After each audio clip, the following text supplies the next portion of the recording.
Friends came छो welcome Shilpa's kitchen recipes. Friends આપણે બધા જ લસણની ચટણી તો બનાવીએ છીએ।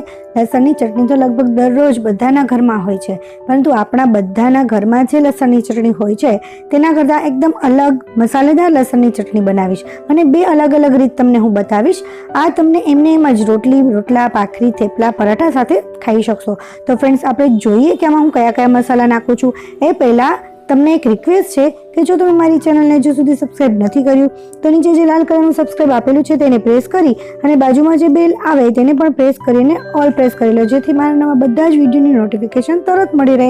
આ બિલકુલ ફ્રી છે અને હું હંમેશા આવી નવી નવી રેસિપીસના વિડીયો લાવતી રહું છું। જો તમારું સબસ્ક્રાઇબ ગ્રે કલરનું છે તો તમે પહેલેથી સબસ્ક્રાઇબ કરેલું છે, બીજી વખત કરવાનું નથી। ફ્રેન્ડ્સ મેં અહીંયા 4 લસણના ગાંઠિયા ફોલી લીધા છે। મારા લસણના ગાંઠિયા થોડા મોટા હતા, જો તમારા સેજ નાના હોય તો તમે એક લસણનો ગાંઠિયો વધુ નાખી શકો છો। આ બધું મેં મિક્સર જારમાં લઈ લીધું છે। ત્યાર પછી 1 ચમચી વરિયાળી પાવડર, એ વરિયાળીને શેકી લીધી હતી। ત્યાર પછી 1 ચમચી શેકેલું જીરું પાવડર અને અડધી ચમચી ગરમ મસાલો પાવડર। જે જીરું અને વરિયાળી એને મેં ઘરે જ ખાંડી લીધું છે અને ત્યાર પછી જે ચાની ગળણી આવે એનાથી મેં ચાળી લીધું છે અને એકદમ ઝીણો પાવડર કરી લેવાનો છે અને એ બધું આપણે એની અંદર એડ કરી દઈશું। ત્યાર પછી અડધી ચમચી મીઠા લીમડાનો પાવડર છે।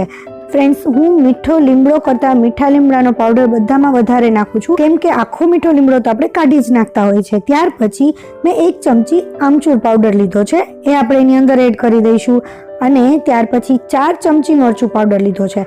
જેવડા ગાંઠિયા મેં જેટલા ગાંઠિયા લીધા છે એટલી જ ચમચી મરચું લીધું છે, તમે તમારી રીતે વધારે ઓછું કરી શકો છો।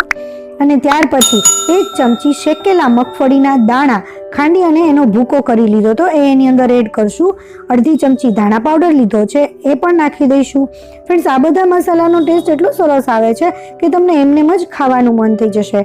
1 ચમચી આદું છીણીને લીધું હતું, એ પણ આપણે એની અંદર એડ કરી દઈશું। તમને થશે કે આખું પણ ચાલે, પણ નહીં ફ્રેન્ડ્સ, આખું આદું સેજ ક્યાંક કણકી રહી જાય છે, એના કરતાં આ રીતે છીણીને જ લેવાનું।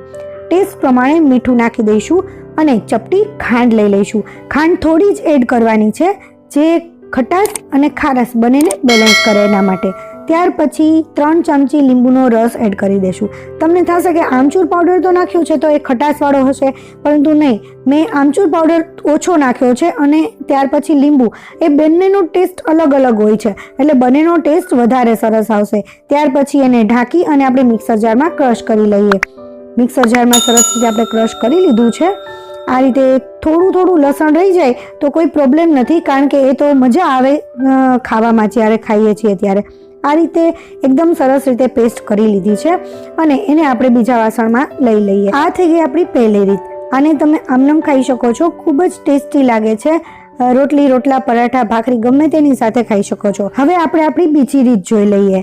એ ચટણી આ ચટણી કરતાં પણ તમારે વધારે લાંબો સમય સુધી તમે સ્ટોર કરી શકશો અને એ પણ બધી વસ્તુ સાથે ખૂબ જ ટેસ્ટી લાગે છે।